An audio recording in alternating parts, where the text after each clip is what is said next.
G'day there, trendsetters. Long time between drinks, but let's get started on a new segment I'm trying. It's called Psychology in the Parsha. This week we're in Bamidbar. We're doing Parsha Chukas, and we're in chapter 19-14 of Bamidbar, Numbers for those playing at home, following at home in the Chumash. And it's the 13th of June. Today was Gimel Tammuz, a very big day in Chabad, the outside of the Lubavitcher Rebbe, and we're going to tie all this together. So the psukim I'm looking at, the verses I'm looking at, is 19:14, as I said, Zot HaTorah, Adam ki yamut ba'ohel, kol haba el ha'ohel v'chol asher ba'ohel yitma shivat yamim. So that's the Hebrew, let's translate. This is the Torah of a person when they pass away in a tent. Everything that comes to the tent and everything that's in the tent will be impure for 7 days. So seemingly, this is talking about ritual impurity from a corpse. But obviously, when we study Chassidus and we study psychology and we study things, we look beyond simply the pshat and we go deeper.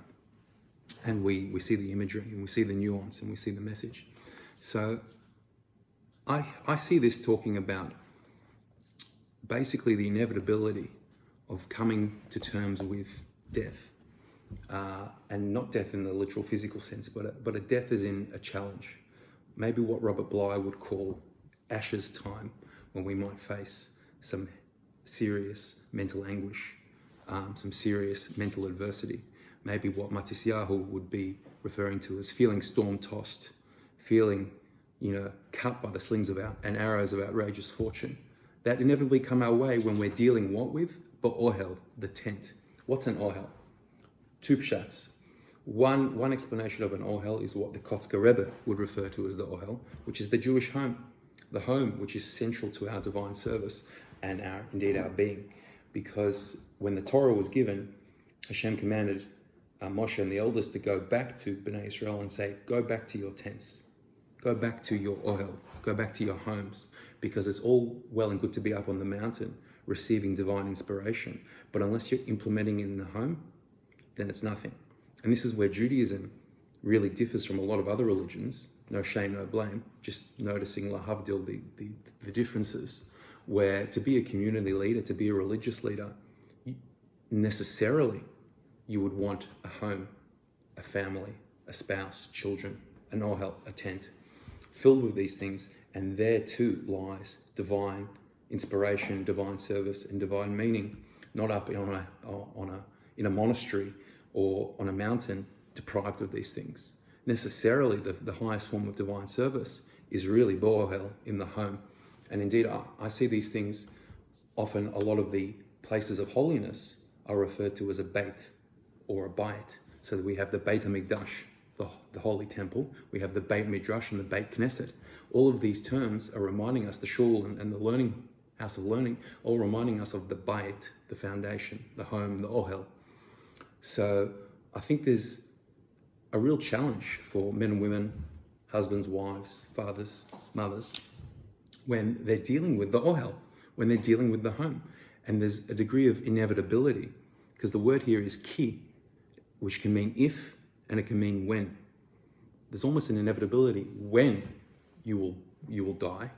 And in the sense, the death there is not only facing perhaps a depression or a breakdown, or a challenge like that, but maybe parts of us which we exile, as Richard Schwartz, professor of psychology, who wrote in some of his IFS books, and in particular his IFS book on marriage, that we sometimes exile parts of ourselves, parts of us as we're going to die when we get married, because we inevitably have to sacrifice or silence some parts of us, maybe a highly ambitious part, a highly gregarious part. I don't know what these parts are, but they might not fit so well into the puzzle of managing day-to-day life in the home, and they might need to be put aside. And there's a degree of death there. There's a degree of sacrifice. And some sacrifice is good, but perhaps some sacrifice we need to analyze more carefully, and we need to say, well, maybe I can express that part in a way where I won't feel that death. But that's a different story, because we're going to come to the solution of dealing with this death. But first, we need the other pshat of what an ohel is.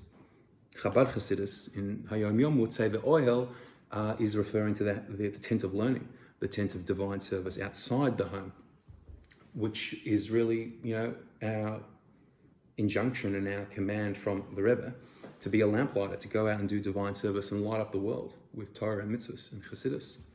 But indeed, lighting up the world can be a challenge when we lack our own fuel, when we lack our own oil. So how do we deal with the times where we run out of fuel, where perhaps we feel, unable to light other lamps because we ourselves are perhaps, sputtering out? When we inevitably deal with these challenges, ki yamut, when the flame is going to die down. So here's the answer in the next verse. V'chol kli patuach asher ein tzamid patil alav tamehu. Every vessel that is open, which doesn't have a tight seal on it, tzamid patil, these are the words I'm going to emphasize, tzamid patil, on it, alav tamehu, that's going to be impure. But from the negative we can imply the positive.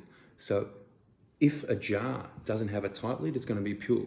But if there's a jar, if there's a vessel, if there's a part inside of us, a kli, that has its tzamid patil, a tight seal, then that's going to be pure. So we need to find what is the tzamid patil, this tightly sealed jar in all of us. And I think there's two kind of levels of the tzamid patil.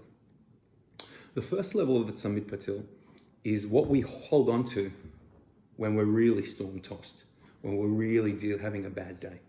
And that is this little part of us, this little pach shemen, this little jar of oil that is unviolated, that is pure and it's sealed, like that jar of oil of Hanukkah, that is uniquely ours. Tzamid is tzamud, close. It's close to us. Patil, that's a lid.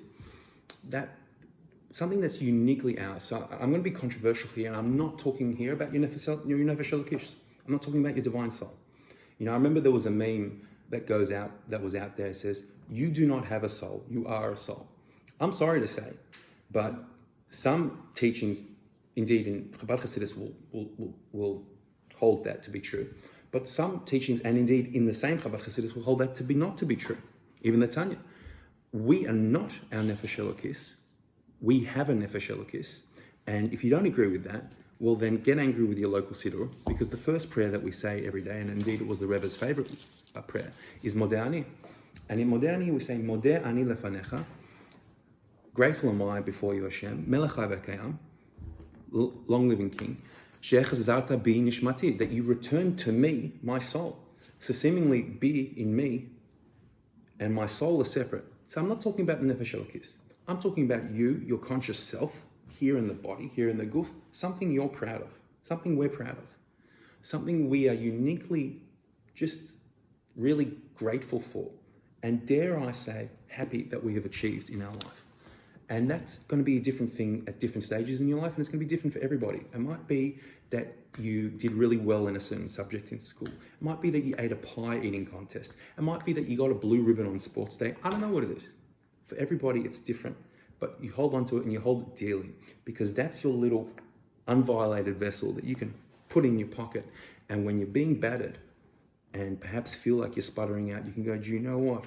I've got this little jar of oil and I will always be proud of it. It's got a tight lid on it. It's close to me. This is something that I hold dear. And this is it's untouchable. So of course we've got the nefesh Elokish and all those things. That's beautiful. But sometimes on those difficult days, I'm not feeling that.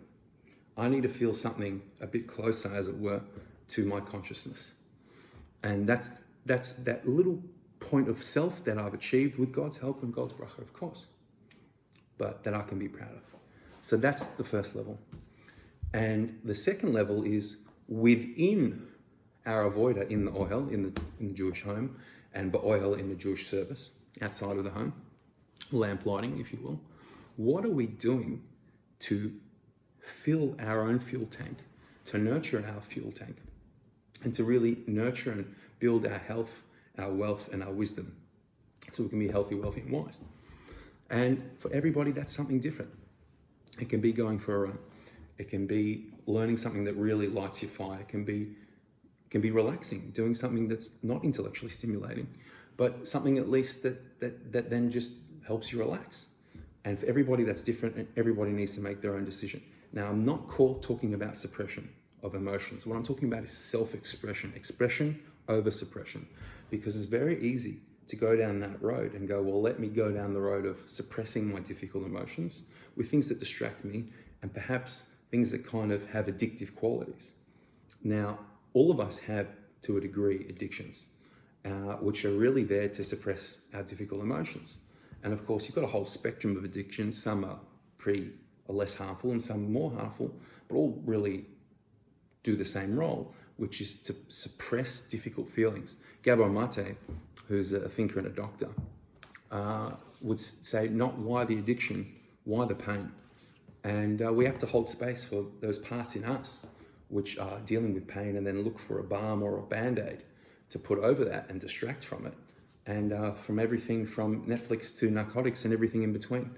So we have to hold space for ourselves and also the members in the community and our friends and our families who are dealing with these difficult levels of pain, and then dealing with difficult addictions to deal with them. So when I talk about that Samit Patil, we're not talking about suppressive tactics or addictive tactics, we're talking about expressive tactics. And that's something different for everybody. And we've got to find those things and then work it out. We've got to work it out together as a partnership with your spouse and your kids. Oh, gee, it would really help me if I ran X times a week during this thing, or it would really help me if I could go out to this shiur, or I could do this. Well, what is it? And then work together. And wow, lo and behold, it would be amazing if a couple could get together and have joint expression. Maybe we go on a bushwalk together. We find that nurturing and stimulating, and that's helping our health and our wisdom and our relationship. It's beautiful. So let's do these things. What is our little tight seal that can help us nurture? And then lastly, while we're doing these nurturing things, we have to do the restorative and reparative, and dare I say, the scary task of looking at these vessels, these parts, these kalim inside of us who don't have that seal on it, that have been shattered, that have been spilled over, that have been sullied and tainted. And we all have those. Robert Bly would say, nobody reaches adulthood without a wound that cuts to the core of our being. And we have to come to terms with that, and that's okay. And we have to come to terms with the brokenness that we all have inside of us. At a chuppah, the point of mazel tov that's given to a chassan and the color, a bride and a groom, is specifically when the glass is broken. Because I believe that's the point of where we come to understand that our relationships, the ohel, is a path of us dealing with the brokenness inside of us. And that's a restorative process. That's going on a bit of a tangent, and it could be a topic of a whole nother discussion. So backing it up to the central principle here is inevitably, kiyamut, we're going to deal with some serious adversity. We're going to deal with some ashes, some storm tossing. And we need to find that Samit Patil, that tight seal that we're proud of, and that Samit Patil, that tight seal that nurtures us and fills us with fuel. So wishing you all Hatzlacha Rabba with being lamplighters in all levels of the oil, the home inside and the home outside. And all the best, trendsetters. Hopefully, you enjoyed that. Please like, share, subscribe, all that good stuff. And yalla bye.